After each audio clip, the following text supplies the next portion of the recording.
Es saliku divus fragmentus. Respektīvi, tas pirmais vēstījums, kur jūs uzrakstījāt, progresīvo ideoloģiju visos laikos bijusi nāves ideoloģija, un tad tas teksts pāriet uz to, ka viņi, nekonkretizējot tieši kuri viņi, bet viņi mūs sūtīja uz Sibīriju un slepkavoja atklāti, un tad ir Andra Šuvājeva, progresīvo līdzpriekšsēdētāja reakcija, ka tie teksti zemiski, un, labi, pa gadiem tur var dažādi interpretēt, un kad cienījuma rīcība būtu atvainoties.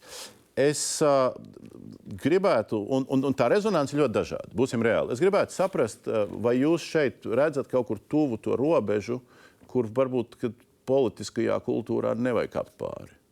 Nē, kreisais ir totāls ļaunums. Bet viņi mūs sūtīja. Jūs saprotat, stāsts, pat jautājums, vai cilvēks brāli pa savu brāli var atbildēt māsu, nerunājot par to, ko ir bērni vai vecāki darījuši. Šeit jau nav pat par radiniekiem. Par ideoloģiju. Ideoloģija ir universāla. Progresīvi ir boļševiki 41. gadu. Pēdējos 50 gadu laikā viņi ir sakrāmējuši jau līķu kaudzi, kas ir 100 miljonu un vairāk. Nekur tas nebeidzās labi. Tas vienmēr eskalējās uz varmācību.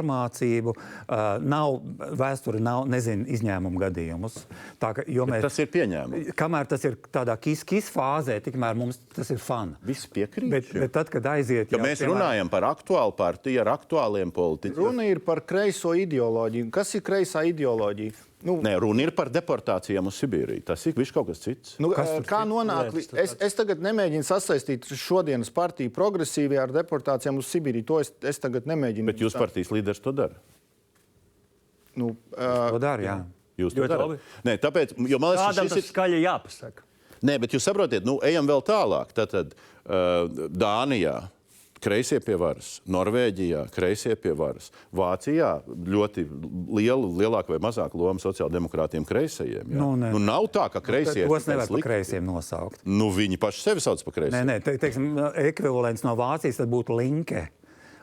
Mūsu progresīviem. Tur nevis konservatīvi demokrāti. Linke. Ja Linke un pat iedotu varu, tad mēs redzētu jūtu. Tad es esmu ne tikai konferenču rīkotājs, es esmu arī grāmatu izdevējs Kodo konservatīvās domas kartotēku, un viena no grāmatām, ko mēs izdevām, ir Friedricha Hayeka Ceļš uz kalpību, kas ļoti labi apraksta šo te trajektoriju, pa kuru Eiropa jau gāja 30. gados, 40. gados, tas ir tātad par kreisuma galējo stadiju. Un galējās, kas ir kreisums? Kreisums nozīmē, ka centrālais prāts izdomās, kā visiem būs būt. Un tad, kad tie cilvēki ķeras pie kārtības ieviešanas, tad līst asins. Tas ir tā pamata ideja. Bet iepratīm Hayeka tas nav runa par šodienas partiju progresīviem. Tāpēc es gribēju jautāt, vai jūs redzat tos karogus, brīdinājumu karogus, esošās šodienas partijas progresīvie, esošajā politikā? Vakar ar droniem epizode.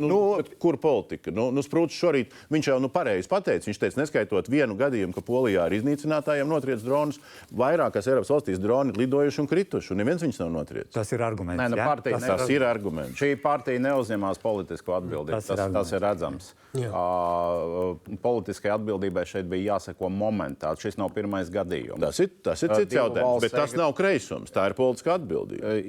Uzturēt šādu cilvēku pie varas, nenoņemot pašiem, tas ir kreisums.